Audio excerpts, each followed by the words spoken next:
Great. Thank you all.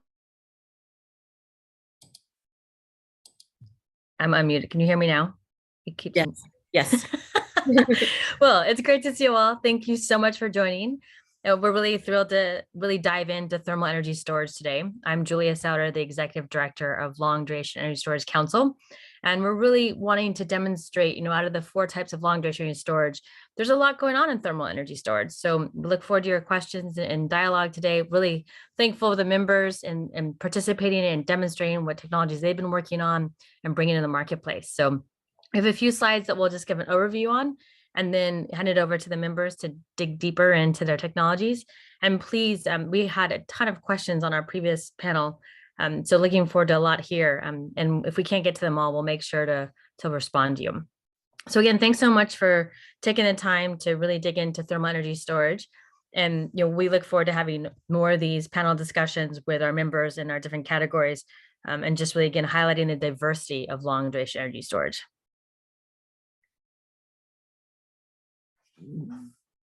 So as we're all experiencing in communities around the world, in our backyards, in our neighborhoods, in our communities, in our families, we're all witnessing and feeling the increasing events of climate change. And we're really starting to feel the rising temperatures, the droughts, the wildfires, all these natural disasters even getting even more exaggerated. And I think that's going to be, just an ongoing theme that we're going to be living with. And as countries start establishing stronger and stronger net zero targets, we're really going to need to adapt with all the wind and solar we're bringing online, and we need to have a lot more flexibility.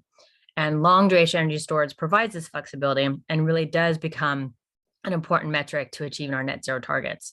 So as a council, we're really working to scale long duration energy storage technologies. We're expanding the marketplace. This is a $4 trillion market. That's in conservative numbers, really just trying to see how long duration energy storage really does help with industry decarbonization. Every part of the economy is touched by long duration energy storage. We're going to need this in agriculture and chemicals and mining and buildings and transportation, aviation, ports, charging, like all of these components are going to need long duration energy storage to ensure we have that flexibility to meet our net zero targets every hour of every day. And as we're doing that and providing this flexibility, we're also providing resiliency, reliability, security, and affordability. And so as I just mentioned, every one of these sectors is touched and kind of inclusive of long duration energy storage. So these partnerships that we're creating around the world and with various communities is so critical to really meet this growing nexus of energy and security. And so what we wanted to highlight too is, there are many companies that are working on projects today that are in the marketplace, moving from innovation to demos to pilots and to commercial. And we really want to make sure that we're scaling that. And what's great, in just less than 5 years, we've had $26 billion invested in storage and in long duration storage worldwide. And these numbers are growing. And in addition to all the equity that's being, promoted into the sector, there's a lot of debt now and a lot of insurance companies and warranties and a lot of other factors kind of complete the whole capital stack are coming to fruition. And so we really want to just demonstrate again that there's momentum, not just from one sector, but all sectors supporting the important role of long duration energy storage. And as we dive into, looking at the different types of long duration, really want to highlight that, you can have system flexibility through the power systems, through the heat systems, through hydrogen. So you can get this diversity through the different mediums to really promote the value add of renewable energy 24/7. We can continue to reduce curtailment and get all those savings from ensuring that renewable energy can be online 24/7. And we can also de-risk the transition as we try this flexibility to different systems, whether it's remote, microgrid, utility scale, be able to meet all these different needs across all the sectors. And so our council was set up to really address this global perspective and really provide all this unique attributes of bringing together the different voices of our ecosystem. So you have this diverse group of technology providers really highlighting there's so many different types of long duration storage in chemical, thermal, electrochemical, and mechanical. And today we're going to be focusing on thermal energy storage. But this diversity is important because various communities are going to need different things. And as the council brings together the capital providers, the equipment manufacturers, the developers, the financiers, all of us coming together to, again, promote this huge marketplace for long duration storage. And as we hone in on thermal energy storage, many people say that the industry sector is really hard to decarbonize. Well, yes, it is, but it doesn't mean that it's not impossible and that we don't have solutions.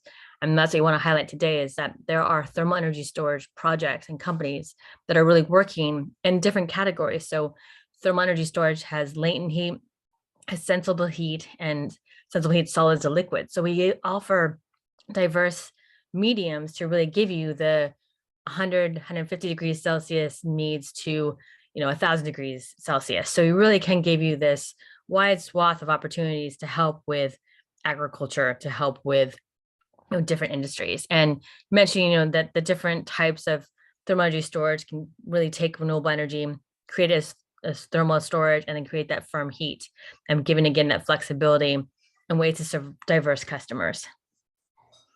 And there's many benefits to the system, as we'll highlight. I'm not going to jump into all this. You can dig into this more with our members. I just want to note that we did publish 4 reports, and the last report at COP27 was our year anniversary, really bringing in, again, the savings of $540 billion a day with net zero heat, and just the benefits and the efficiencies that are provided by thermal energy storage. And there's a lot more on our website you can dig into, but really wanted to highlight again that this is a huge sector that is, really big part of the need to reduce global emissions. I mean, almost 50% of emissions are in heating and cooling.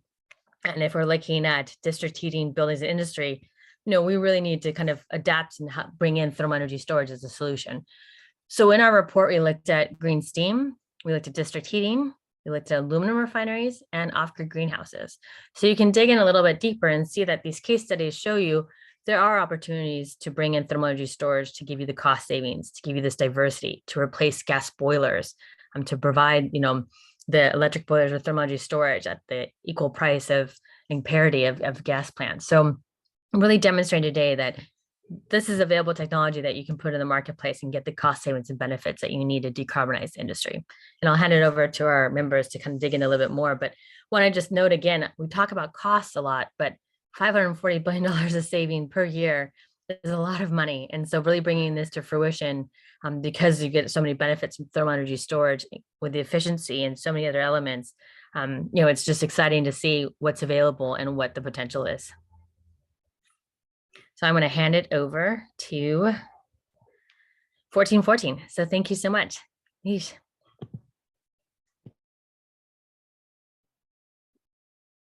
Thank you very much, Julia. And thanks for organizing this webinar as well. So before I get into what our technology does and how we're trying to help decarbonize the industries, I want to reiterate a couple of numbers which were shown in Julia's presentation.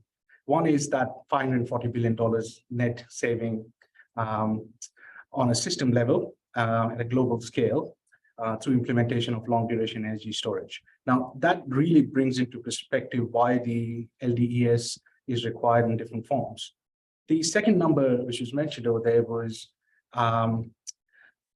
out of the total energy related emissions, 45% of that is in the form of heat. And digging down deeper into that, about 40% of that 45% is at temperatures above 800 degrees or so. So that is the area where we are trying to target and help decarbonize one of the most difficult to decarbonize sectors in the industry currently. On a fundamental level, our system is actually quite simple. So energy in the form of renewables is taken in and converted to heat using resistive heaters. That heat is then stored into our silicon-based storage material, and then the only moving part in the system is the hot air that we blow through the system and provide to end user. Now that hot air can be used directly into the processes, or it can be used for power generation through turbines, etc. Next slide, please.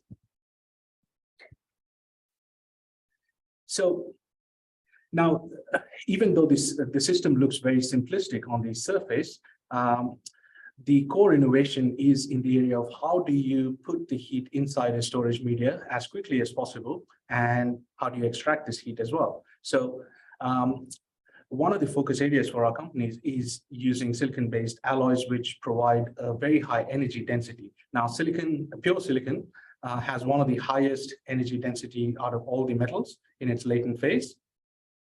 And the Cybox storage media basically utilizes this very high energy density property of silicon, adds some herbs and spices to it, and converts it into this modular brick, which I've shown on the right side. This brick is modular, scalable, it's mass manufacturable. So you can use the current state-of-the-art in brick manufacturing technology for producing these bricks, and it still will be able to give you the robust high energy density and high conductivity property at the same time. So what we've solved with this brick is basically an interaction triangle. So you have a metal which melts and resolidifies when it undergoes the phase change. You have air as a heat transfer medium, and there is a material which is containing this liquid metal. Now you have to stop the interaction between the air and the containment material, the interaction between containment material and the metal itself, and then prevent interaction, any interaction between the air and the metal as well. Once you solve this interaction triangle, you also need to make sure that it is a very high conductivity material, because these are not insulated bricks. These need to have high conductivity for it to act as a thermal storage media. And with the 14D brick, we've been able to solve this piece of the puzzle. And just to give you an idea of scale, the size of an equivalent Cybox versus a sensible storage heat media could be of the order of 2 to 3 times, as shown in the cartoon up top. Next slide, please. So what it manifests into is a very high energy density for the Cybox thermal storage media.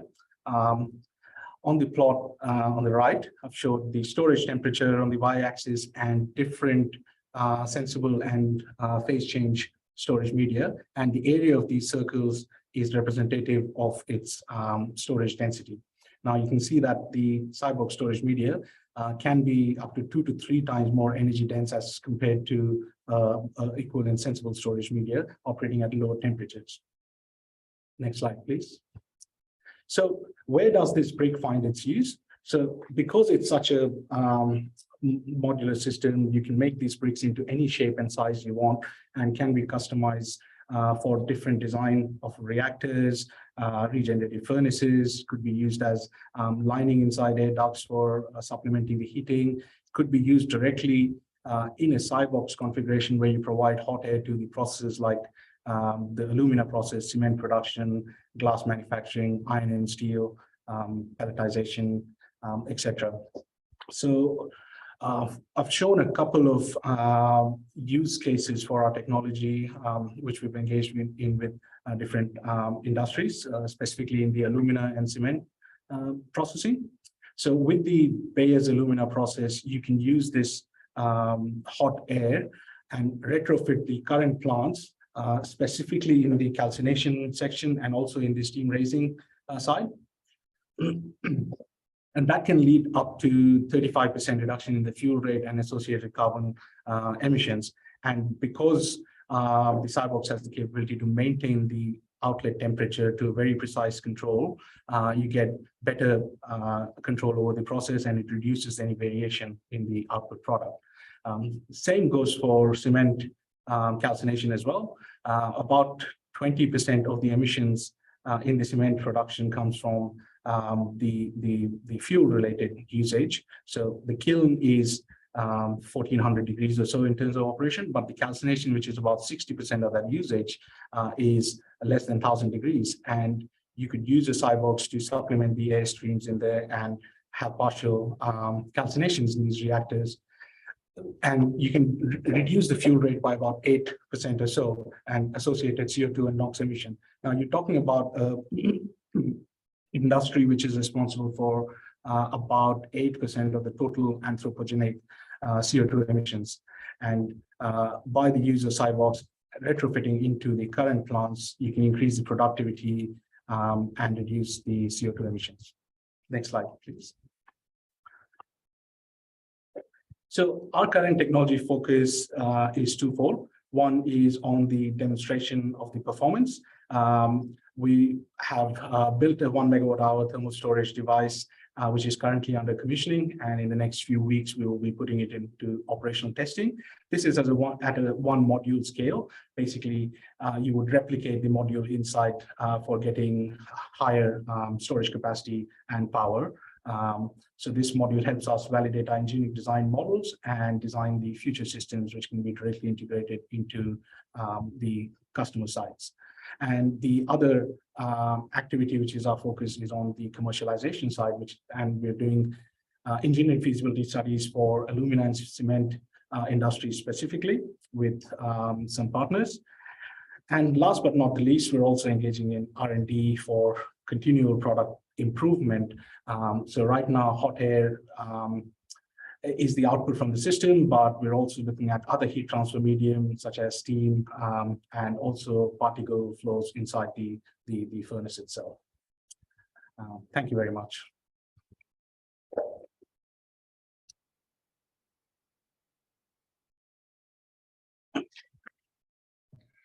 Thank you. Thanks, Mahesh. We'll look forward to more Q&A. They're starting to roll in, and I'll hand it over to ETS. Hi, Philip. Thank you. Hello, everyone. Philip Stevenson with Electrified Thermal Solutions. So our mission is to decarbonize industry with renewable heat.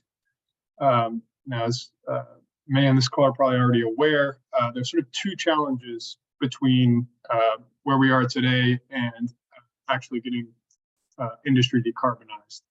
The first is that the sources of clean energy we have today are primarily wind and solar, and essentially intermittent sources of energy, whereas industry runs not intermittently, continuously. So that's the first challenge. The second one is that more than 2/3 of the energy used by industry is in the form of heat. So we have to go from electricity to heat. So those are the two challenges to achieve our mission. Slide, please. So our solution, the Joule Life Thermal Battery, solves both of those problems in one step. We could take intermittent renewable energy and transform it into industrial grade heat. Importantly, we can hit 1800 degrees Celsius, which means near flame temperatures that essentially can meet the needs of even the most highest temperature processes in industry today. We can do it dramatically cheaper than green hydrogen, which is essentially the only other practical solution in most cases for these higher temperatures. And lastly, as you'll see from the description of our solution, it is very retrofittable and in fact is already in use heavily in the industries that we seek to decarbonize. So in the simplest version, we take that intermittent power and we deliver the heat that industry needs.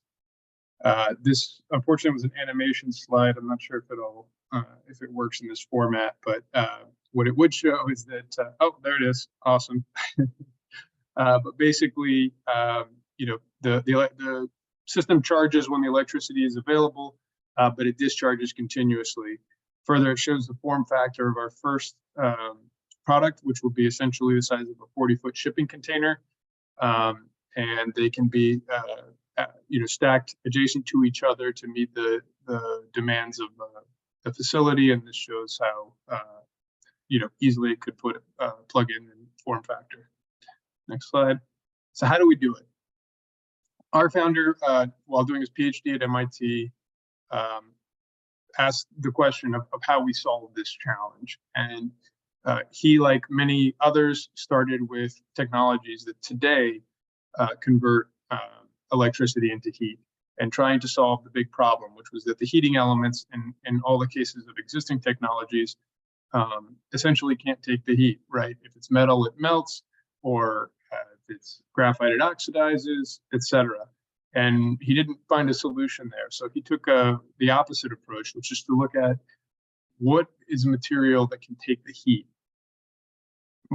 better than anything. And the answer was refractory bricks. So these bricks are already lining the highest temperature furnaces, kilns, etc., that are currently used by industry around the world. And actually, in the bottom right there, those towers are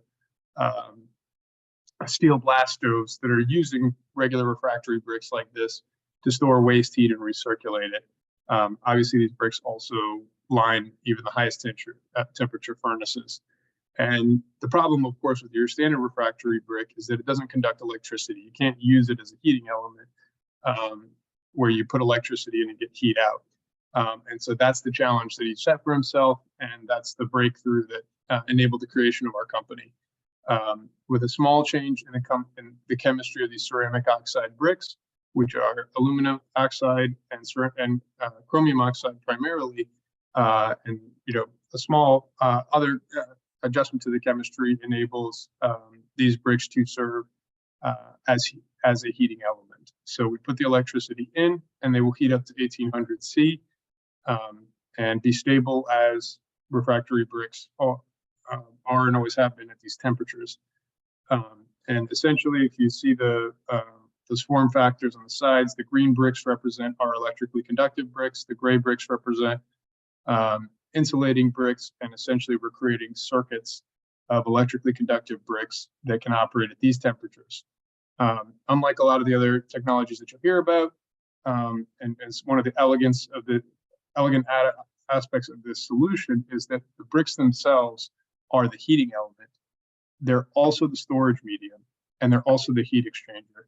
So whether we blow air through the system to circulate the air for heating, whether we use another gas that can have the radiative characteristics equivalent to a flame, at the core, this is bricks.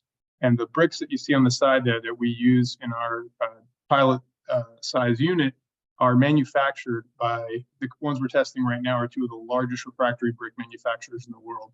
And the reason that's important is that it means we actually don't manufacture anything. Everything is off the shelf. Putting our systems together is essentially assembly of off-the-shelf components. And that's what the sort of elegance of this breakthrough. Next slide.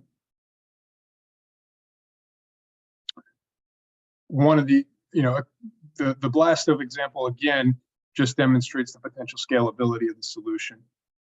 We already stack bricks of this type for use in these types of heat applications. Obviously, the big distinction here is that we can now eliminate the need for fossil fuels in the process. We can actually turn what is right now a waste heat recovery unit into an actual heat source driven by electricity that can be either directly from a renewable source or just plugged into the grid. Our current size unit, our pilot size unit there you see, is in our lab, and in the next 2 months we'll complete its testing, demonstrating the temperature and durability characteristics that we talk about and have been talking about with our customers. And before the end of this year, we'll be building our first container-sized unit, which will, in a 40-foot container, have 5 megawatts of capacity and 25 megawatt hours of energy storage. So unparalleled energy density capability. In addition to that, again, using the same bricks, forming the same types of circuits, we can scale it basically to the size that's needed. We can build off of the form factors that industry has already chosen, like the silos in the picture. Next slide. When we look around at the competition, essentially the first three here, traditional metallic, ceramic, graphite, are not new. They're things that have been around, and there's a reason that we don't use them. Metal, essentially, if you try to get it up to the kinds of temperatures that we need, it can't take the heat, and therefore you either are not going to operate at those temperatures, or if you are, you're going to be replacing a lot of heating elements, making it cost prohibitive and not practical for an industry that needs to operate continuously. Traditional ceramics are very expensive, they're fragile, and that's why they're only used in sort of very specific environments today. And there's no breakthroughs to date that make that a more practical technology. Graphite, of course, can reach very high temperatures, but if it's exposed to oxygen, it will oxidize, and therefore is only really achieves those temperatures in inert environments. And we have not today figured out a heat exchange technology that will actually get that level of heat out. which obviously, even if it is figured out, we'll have the question of cost and practicality. Hydrogen, even if we get the CapEx costs down from where they are today, which is very high, we have the fundamental, physics limitations of the inefficiency of electrolysis, and of course the fact that we have sort of two different sets of losses that we have to account for. Compared to these, our solution is dramatically less expensive and achieves a higher, more important performance characteristics. It can operate in any environment at the high temperatures that are needed in a mass manufactured commodity products making up its components. Next slide. So the way that we're starting out on this, again, as discussed, the vast majority of applications today and use cases out there are not the hardest ones, not the most difficult ones. They are things like drying processes, heating steam, etc. And so our first box is intentionally simple and able to meet, where most of the market is. It's roughly a shipping container sized box. We pipe air in, air comes out at or near 1800 C. We do a bypass pipe around the side so that we can down blend it and provide a temperature and flow rate that is requested by the customer. We can discontinuously charge and discharge, meaning that they don't have to have a relationship to each other, so that we can optimize energy charging and use.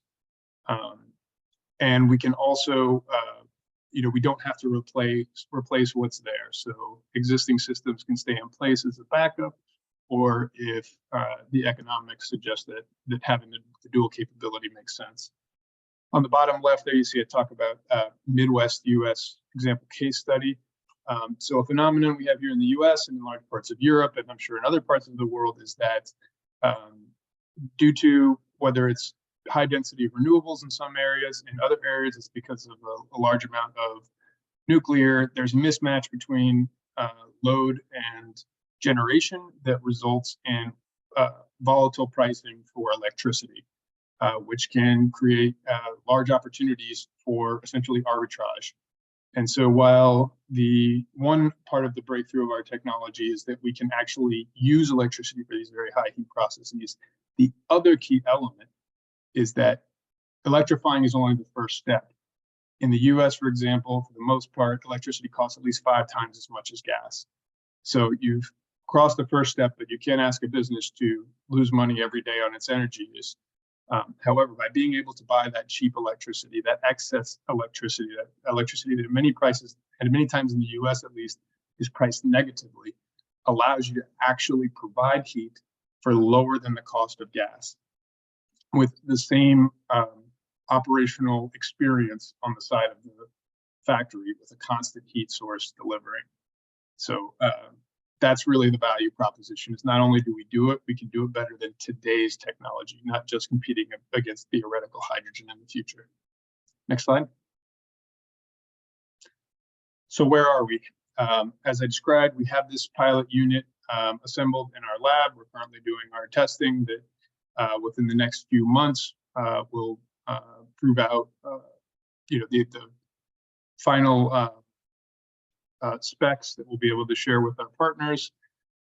We will be constructing our first demonstration unit that we're building ourselves and will own, that we'll have built here in the US so that our customers can come and run their own tests on this public unit that will allow them to come and use so they can get comfortable, so that we can do first of kind integrations at the end of 2024 and early 2025. Yeah, we expect it to be relatively straightforward again because all the components here are off the shelf. And our focus really right now is on identifying the partners, a single partner within each vertical where we're doing these early deployments with. So thank you for your time. Thanks, Philip. Handing it over to Cedric from Kraftblock. Yes, hello from Germany. I hope you already heard of us, at least in Australia, where we conduct a $1 million feasibility study with AGL and ARENA to determine if thermal energy storage can be used in the Torrens Island power station. Um, this would be a storage in the gigawatt hour scale. And as you can see, it would be the way to use renewable energy, resistance heater, and X2 power, as we call it, to refit power stations. But our main area of expertise is actually using waste heat and renewable energy to decarbonize industries. We do it in any shape and form. So we take hot air into our storage and discharge air and adapt the temperature to everything the industry needs. May it be thermal oil or steam, hot air, hot water, whatever you need. And supply it then. So we are highly flexible. We have a mobile system as well. So our containers can be loaded on trucks and trains and moved around. Next slide, please. Yes, a bit about our storage. Our material is stable up to 1300 degrees Celsius. We have a modular and scalable system, which is just can be stacked a bit like Legos. And we can scale it from 4 megawatt hours to a couple gigawatt hours. We have a very low specific carbon footprint. This is due to the fact that we recycle our material. So our material, you can imagine, is a bit like gray pebbles. We form it with milled down steel slags and additives and a binder. This way we can specify some storage characteristics like discharging, duration, specific storage capacity. You can click Larissa, thank you. The specific capacity is up to 1.2 megawatt hours per cubic meter. And we've tested it for 15,000 cycles, which is if you use it once a day, over 40 years of lifespan. And as I mentioned, it is 85% upcycled from these steel slags, which makes it very cheap as well. The system itself is patented, and it is very easy. It is similar to 1414, where we use hot air, blowing it through, and the material is heated up. It does not change its phase, though, and thus we have a solid that can't run out or anything happens with it. So there's no moving parts inside. Yes, our net zero heat system is our way to use renewable energy. So we convert power to heat with resistance heaters. And yeah, you can stay on the next slide. Thank you, Larissa. And in the Netherlands, we do this for food giant PepsiCo, where we decarbonize a food factory. They produce Lay's chips for 8 European countries there, and they need gas to fry the chips at 250 to 300 degrees C. What we do is we take green power from a local energy supplier and convert it to 800 degrees C and store it. And when the energy is needed, we discharge it, adapt the temperature to heat thermal oil in this case, but it could be steam as well or hot air. The storage will be 150 megawatt hours when it's done. And the good thing about is we use the existing infrastructure and just replace the boiler. 8,500 tons of carbon dioxide are avoided in the first step. And when the project is finished, 98% of the emissions are avoided. As you saw in the first slide, we also collect waste heat, a huge untapped potential of energy efficiency. And we have several projects here. For example, our pilot, which was commissioned in 2019. You can get to the next slide, Larissa. Which was commissioned in the ceramic industry 4 years back, where we collect waste heat over the week and preheat the batch process on Mondays, which is a small use case. Now we have 2 other very advanced projects where we are in the steel industry collecting from a sinter plant and reuse it in the sinter mixing.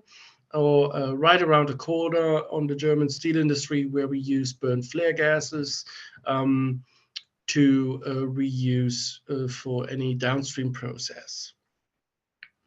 Yes, there is a lot more to find out, and a lot more use cases. So I hope you get in touch, and I hope you found it interesting.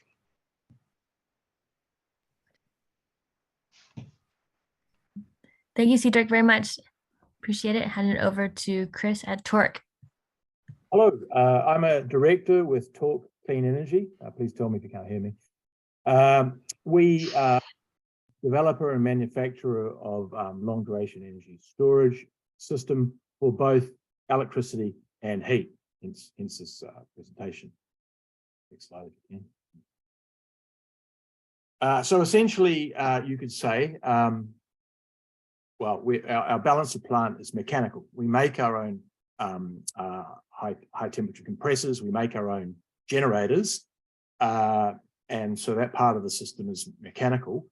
In fact, we're the only ones who do make this type of generator in Australia, and globally, the manufacturing process of organic Rankine cycle turbines is quite a select club. But the heart of the matter is our phase change material, our storage material, which is the phenomenon of latent heat science. And we have been working with Monash University for 7 years, developing a library of these phase change materials, which is our heat storage medium.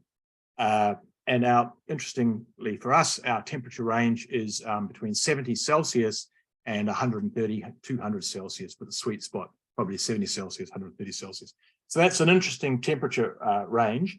And essentially, we're exactly like, if you like, a gas-fired, a coal-fired, or a diesel-fired genset for electricity, or even a gas-fired, coal-fired, fossil fuel-fired boiler, exactly like it, except our fuel, instead of coal or gas or diesel, our fuel is 100% zero emission, we're green, and it runs cold. Essentially, relatively speaking, it runs cold. That's great for OPEX, ultra low OPEX, and CAPEX, of course. And our fuel tank never runs out.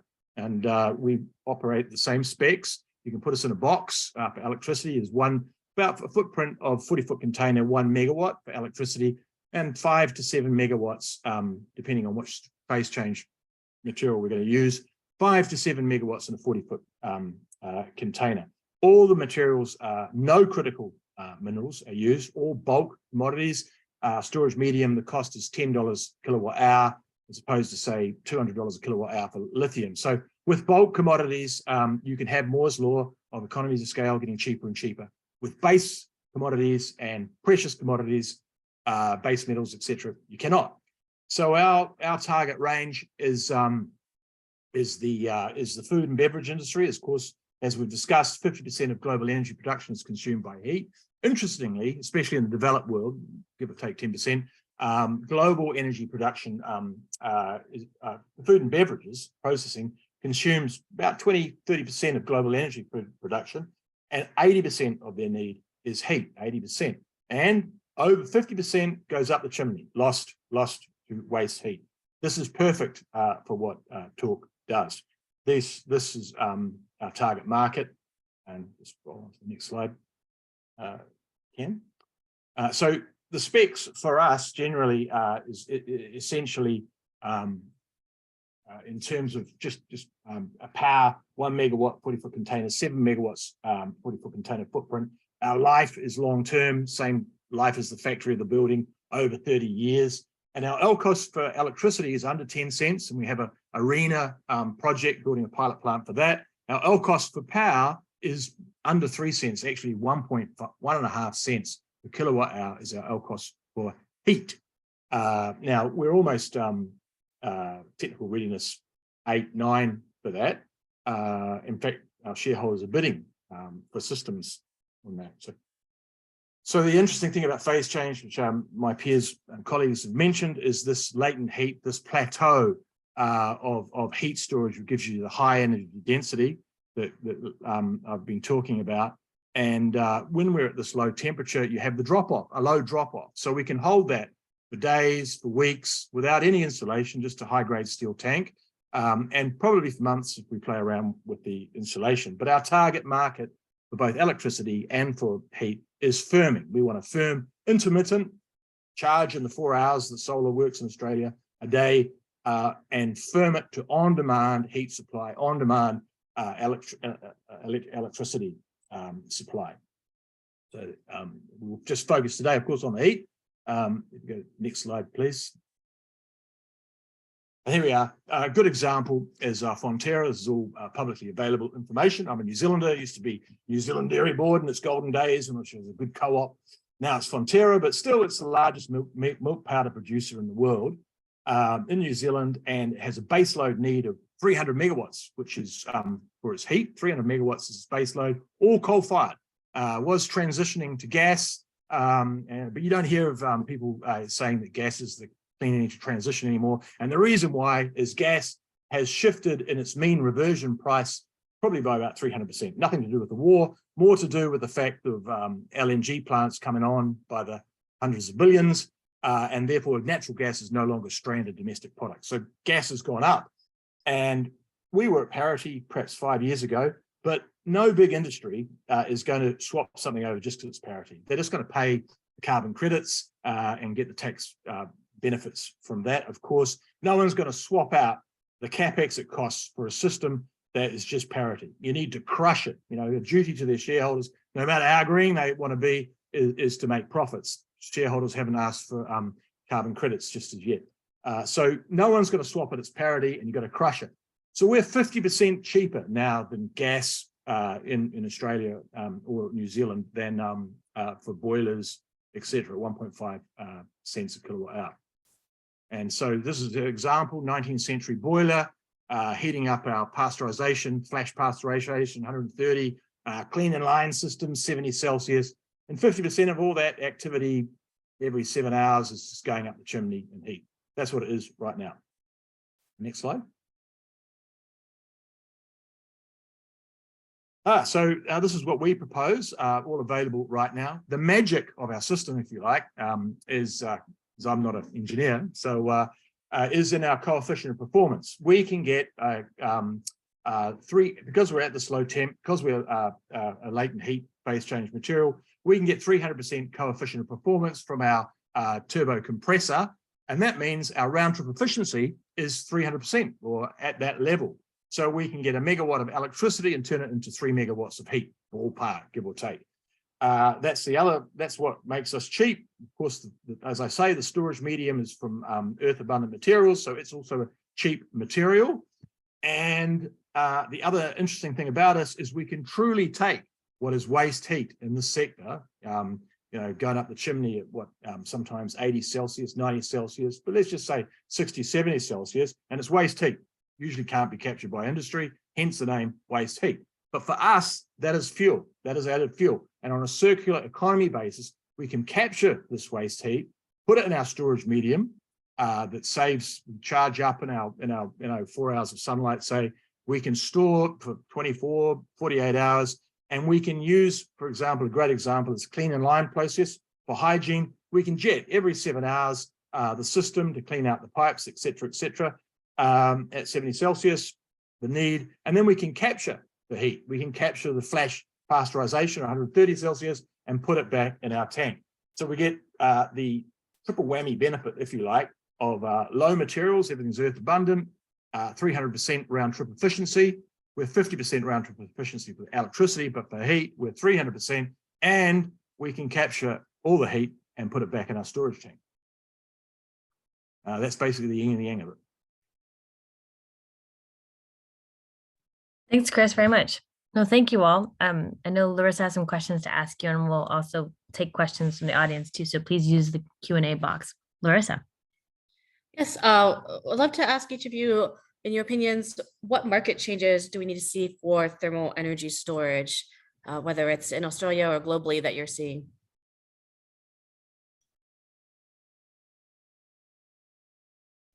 You go. Oh, Chris.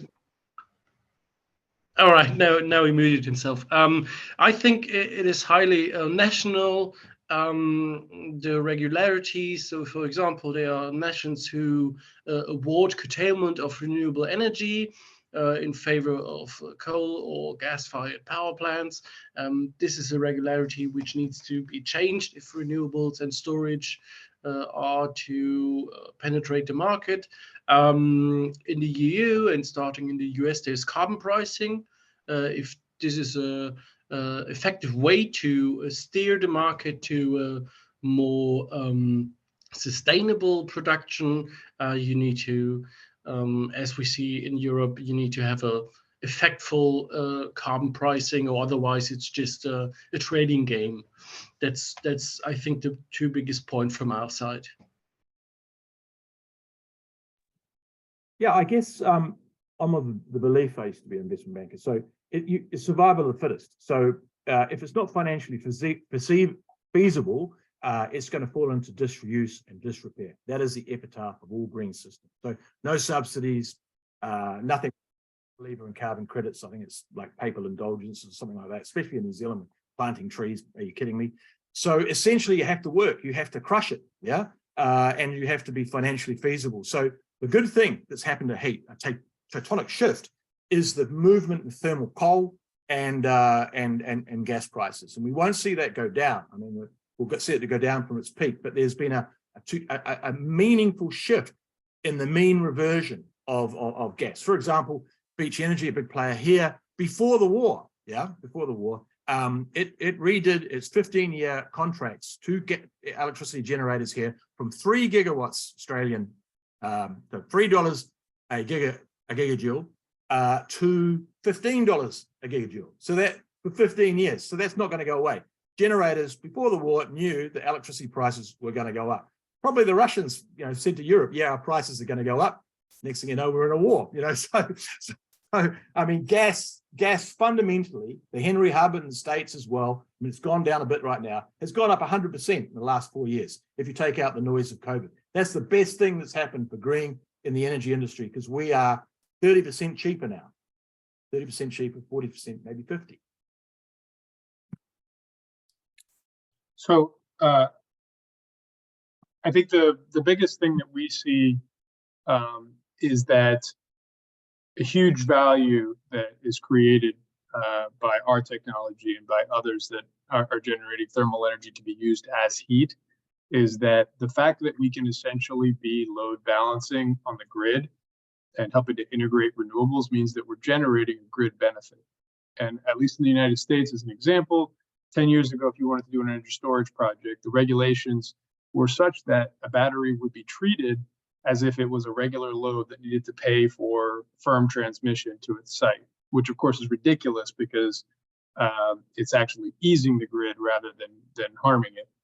And so because, to Chris's point, we need to compete with gas and we need to beat gas, we have to be treated fairly on the grid. And that means that the class of product that we are needs to be recognized, which in the case of the United States market and in parts of Europe, it means being able to essentially operate as a wholesale market participant. So when power is cheap, be able to hoover it up for customers and not buy it when it's expensive.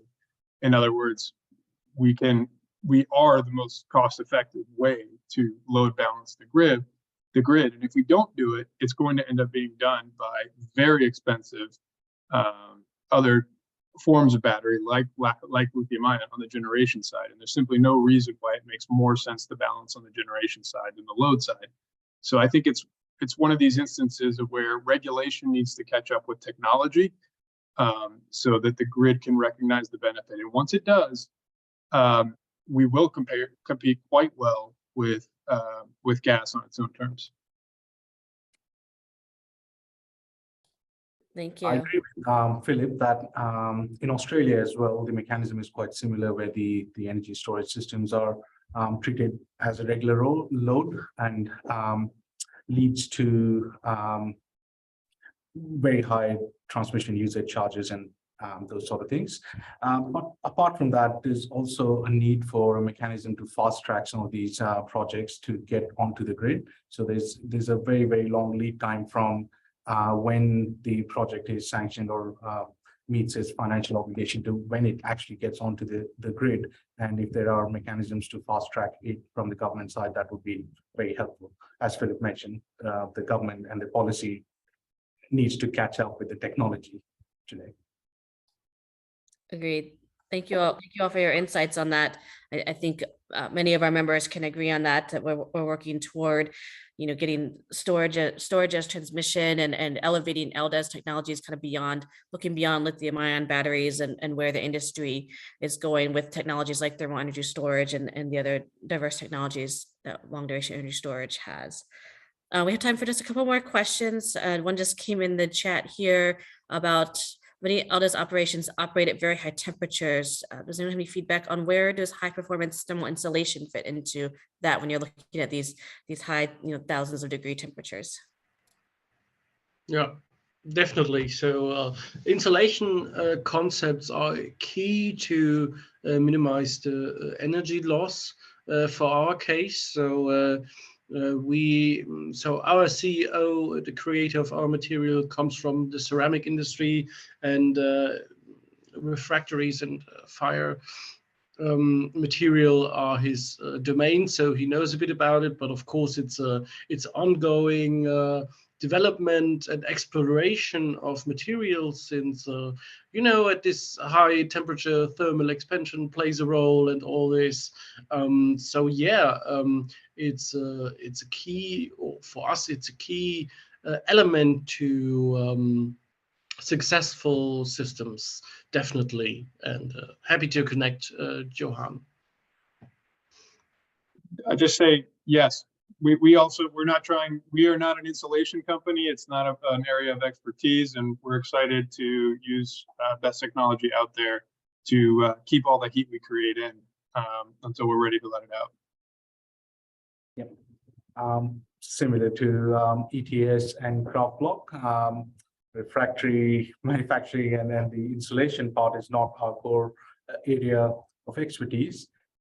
So we do partner with a lot of the global companies on the insulation manufacture, etc. One of the key things I want to point out over here is that the 2 to 8 terawatt sort of increase in the long duration energy storage, part of it would be thermal storage as well. That requires a 200 times increase in the capacity of the thermal storages installed, and a lot of these will be at fairly high temperatures, like 1,000 degrees or so. And the refractory and the insulation companies will also need to scale up at the same pace for achieving these sort of targets. And there's a huge opportunity for thermal storage technology company like ours working together with the insulation manufacturers on that front. Yeah, I guess for us, we're in a different market sector, so we're targeting the heat needs of food and beverages, and we're the only phase change material latent heat storage medium which is operating at this low temperature. It's relatively same as cold fusion when you're talking 70 Celsius to 130 Celsius. 1 atmosphere, and park it next to a kid's school or something like that. And so I don't see anyone playing in that space. We actually don't use any insulation for a weak storage. Just use high-grade steel, and the actual phase change material itself is insulation in terms of the bulk of it. Maybe if we're going to have longer, we look at some sort of insulation. For us, being cold means you have ultra low OPEX, low wear and tear, and the CapEx is bulk commodities, steel, etc. The rule of thumb, it's just undisputable rule of thumb. If you have base commodities, you have precious metal commodities like some PEMs have, and stuff more expensive than gold, but base commodities too, you're never going to get Moore's law. You're never going to drop prices like Bloomberg New Energy Finance suggests they should know better.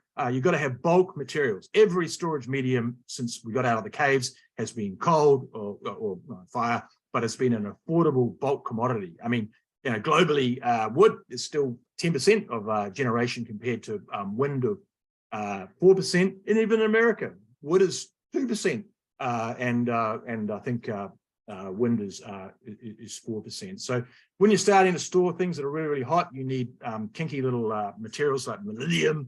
Molybdenum trades at $30,000 a ton to keep things. Funny things happen north of 700 Celsius. I used to work on solid oxide fuel cells, and that was one of the main problems, was the temperature and et cetera, and what you need to do to that. On the financial feasibility side, I'm a financier, not an engineer. So that's me. Thank you all. We have just one more minute here and then we'll close out. And first, I did want to thank all of the presenters for joining us today and reiterate for our attendees that the video recordings and slides will be sent to all attendees. There was also an earlier session that featured a few more of our European companies this morning that will be sent to all registrants as well. So you'll be able to view both presentations and hear from a few other different companies as well. So the last question, quick question I just wanted to ask you all is kind of a more fun one, but we've talked a lot about thermal energy storage, providing a solution with industrial decarbonization and kind of really moving into that space. So if you think about kind of your projects and case studies and where you're looking at, what industries and areas do you see as benefiting from thermal energy storage technologies? Like where do you see implementations going, whether it's agricultural, et cetera? Everywhere. It's basically one thing is which we had in our strategy session as well at LDES Council, is that the security and flexibility LDES is offering, they are now given with fossil-fired power plants, and we take it for granted.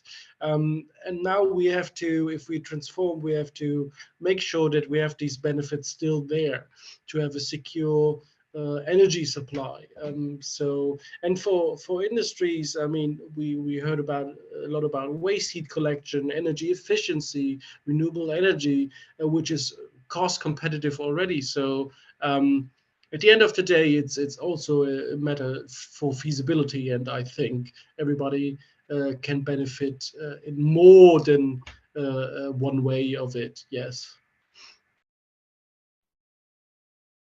So I guess I'll jump in that rather than talking about industry, because ultimately the reason we call them industry is because they're all making things, and for the most part that means heat. When we're looking at where we expect this to take off and where we target, it's actually much more about this electricity market question. It's about economics, because no matter how big the TORC is, if the numbers don't work, you're not going to make a lot of repeat sales.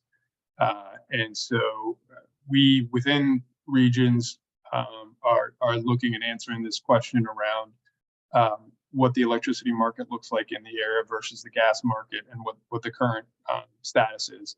And I think we've been pretty excited to see actually that there's still a tremendous amount of opportunity out there. There's a very large percentage of in both the US and Europe where with the capabilities that our technologies have, we can beat gas today. So that's where we go first. Obviously, in terms of when we show up at their doorstep, we do try to start at their lower temperature issues and work our way up from there. But really, the bigger issue is just making sure the numbers work, I think. Sorry, I was just going to say, so what is interesting for storage, for heat storage, is like in electricity, what we're doing is like, okay, how can we make variable firm it beyond demand? Yeah, how can we do that to make it like as cheap as coal? Yeah, because at the moment in parity, coal is super cheap compared to on an on-demand fair compared to VRE. That parity story that they keep bleeding on about, it's just a lie. Yeah, but interesting for heat is that we have now the ability to make it better than. You are better to have storage for your heat needs than be charging up a boiler 16 hours a day. It's better than. So that is a very interesting fundamental that is here now on the heat side of things. It's better than, you know, like electricity storage. No one talks about that. Yeah, for 100 megawatts of fossil fuel, you're going to need 1,000 megawatts of VRE, of which probably about 800 megawatts is charging your storage. Now you're going to need that. And no one talks about what, you know, there's no clean energy transition without long duration energy storage. But interesting on the heat side, forget about green or anything like that. It's the cheapest, and storage is the primary thing you should be looking at, as opposed to boilers or charging. Just to add to Chris's point over there, if you don't have the storage, you need to have a lot of over generation capacity in the system to cater to renewable heat need.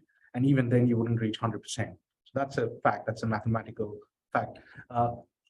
If you dig down a bit deeper on that, there is the seasonal variation in the VRE as well, which means that it'll be horses for courses, and long duration energy storage, whether it's in the form of thermal storage or electrochemical or even hydrogen to a certain extent, all of them will have a part to play, and in all of the industries. Thank you. Thank you all again for your time. Good evening, good morning, good afternoon to everybody. We have multiple different time zones here. Appreciate you all. Thank you to our attendees. You can find more information at LDEScouncil.com about the LDES Council and our members, and have a great day or evening. Thank you.